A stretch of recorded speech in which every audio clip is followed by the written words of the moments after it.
तर सध्या आपला गोव्यातला आहे 3रा दिवस आणि आज आपण चाललो आहे बीचवरचा राईड करायला. तर आपली बस तिकडे आले, म्हणजे जिथे बुकिंग केलेली त्यांनी आणली. तर जाऊया, बघूया राईड कशा होत आहेत. पहिले नाश्ता आणि मग राईड्स.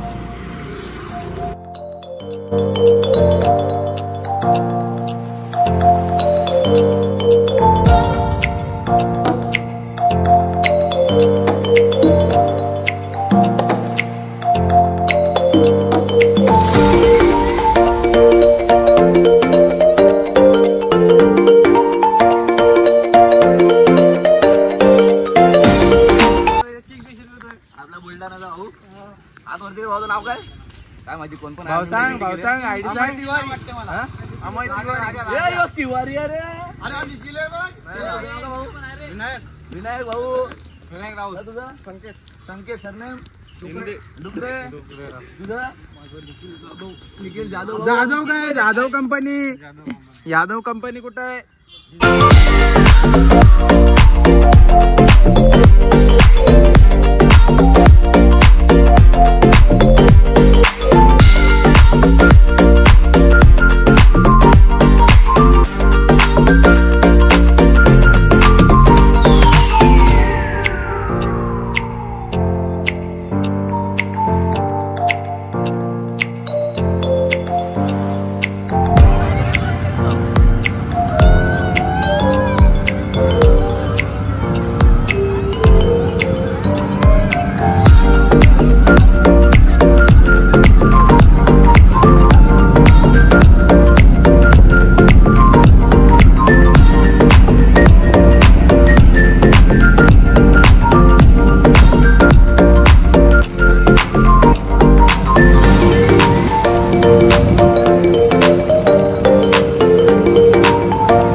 बीचचं नाव नाही माहिती. आमचं पॅरासिलिंग आणि स्कुबा डायव्हिंग हे सगळं झालंय. आता अजून 3 राईड बाकी आहेत. एक बनाना राईड आणि अजून 2 कोणत्या तरी राईड आहेत. त्याचं नाव नाही माहिती, पण त्या आता करू. थोडाफार स्कॅम आहे इथे, तो विषय घेऊ नक्की इथे, नंतर बोलूया त्या विषयावर. पण सध्या राईड एन्जॉय करूया.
बीचवरच्या सगळ्या राईड झालेत आणि राईड खूप म्हणजे भारी होता, पण तिथला थोडा स्कॅम वेगळा आहे.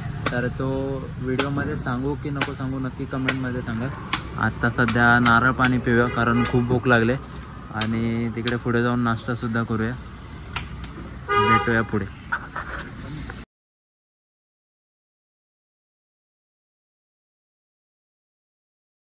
तर सध्या आम्ही रूमवरती निघून आलो आहे. नाश्ता वगैरे काही केला नाही, पण खूप दमलो आहे. आता फ्रेश हो आणि नंतर आराम करू आणि नंतर कुठे जायचं आहे ते बघूया.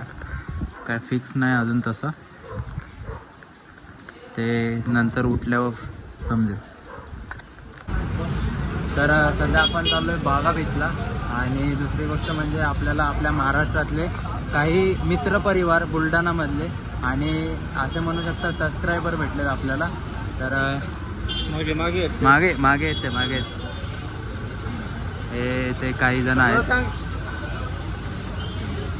एक आणि हे तिघ जण जे तुम्हाला नवीन फेस दिसत असतील. आता जाऊया बागा बीचला आणि मस्त एन्जॉय करूया. काय बोलताय, कसं वाटलं? चांगलं वाटलं. यूट्यूब चॅनल बद्दल काय बोलणार आपल्या? चैनल एक नंबर.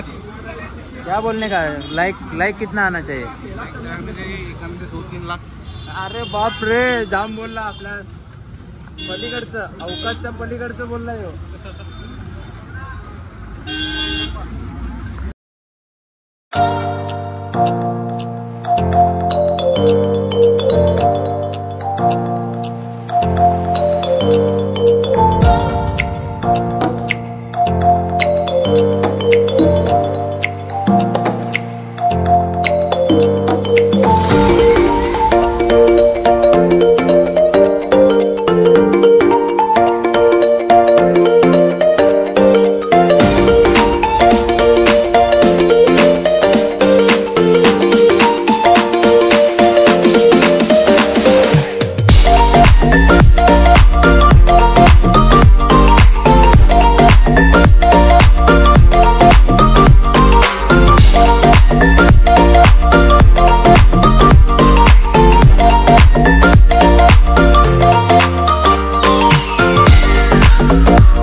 तर नमस्कार मित्रांनो, स्वागत आहे तुमचं कंटिन्यू ब्लॉगमध्ये. काल आम्ही तसं नाईट आऊट फिरलो पण व्हिडिओ करण्यासारखं काहीच नव्हतं. आणि दुसरी गोष्ट म्हणजे मी बोलत होतो साऊथ फिरणारे, पण साऊथ नाही फिरता येते का छोट्याशा इश्यूमुळे.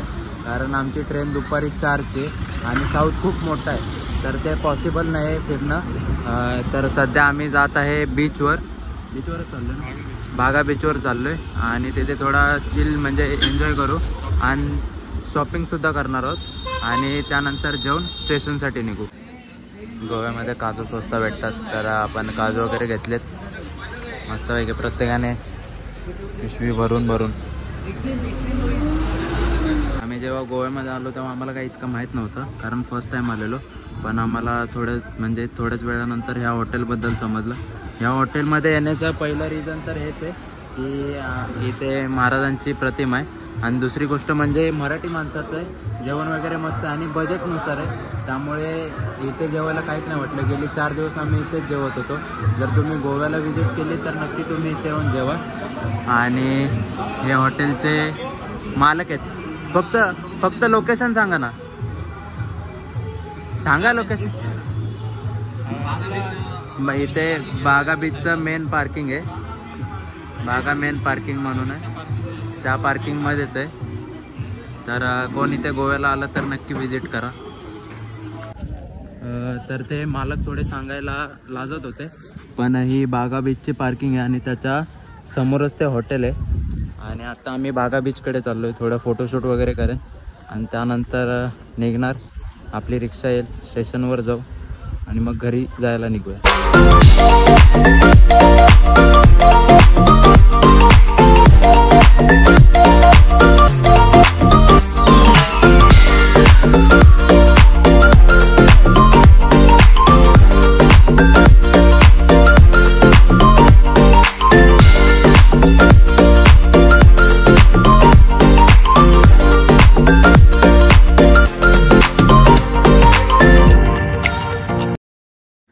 फायनली फायनली आम्ही आमच्या घरी सुखरूप नीट पोहोचलो आहे आणि गोव्याची ट्रिप एकदम सक्सेसफुली झाली.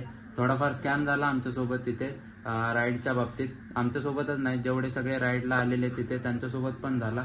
हा विषय तुम्हाला नेक्स्ट व्लॉगमध्ये सांगू का कमेंटमध्ये नक्की सांगा. बाकी तुम्हाला व्हिडिओ आवडल्यास व्हिडिओला लाईक करा आणि जास्तीत जास्त शेअर करा. भेटूया पुढच्या व्लॉगमध्ये.